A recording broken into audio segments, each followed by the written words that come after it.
Hopefully there's going to be a ceasefire and end to the genocide in Gaza by Israel. But why hasn't this happened earlier? Why didn't Biden get this ceasefire when he would get credit for it? You could say he has some principled uh, allegiance with Israel, except there's no principle that justifies a genocide.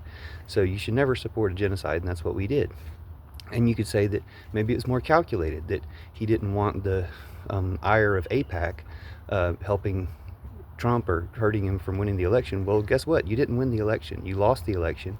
And for all the things that you want to blame this demographic and that demographic, the real reason you lost the election is you traded a landslide for a genocide. You would have had a landslide, but you traded that away to support this genocide.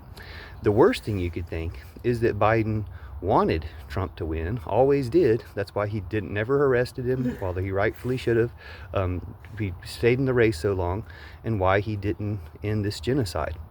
It really reminds me of two historical events. One is when Trump negotiated the end of America's war against Afghanistan and freed all the Taliban fighters and set up the thing that his party, his side, the Trump-Mutineers, would complain about for the next 4 years, the withdrawal from Afghanistan, even though he set that up. So he set it up, and then Biden took the blame for it. It reminds me even more of when Reagan paid Iran to hold on to American hostages. So even though Carter had negotiated their release, Reagan would get credit for it. This is because Reagan paid Iran to hold the hostages for many months longer so that Carter wouldn't get credit for it in the campaign, so that Reagan would get credit for it. And this is pretty much exactly what Trump and Netanyahu and Putin did, with, of course, their social media helpers, Elon Musk and Mark Zuckerberg and etc. They did this, kept the hostages to make Biden look bad, to lose Biden's to lose Biden's landslide. And Biden helped them by not doing more to stop it. He may have just been ineffective in this way, or he may have been even worse, complicit, which I've always suspected, because he never arrested Trump when he had all the reasons to. He never pursued actually protecting our democracy, his main job, and instead let Trump do what he did. So hopefully this begins, but we can't ignore that the timing of it, that it's once again setting it up so Trump can get credit for something Biden did.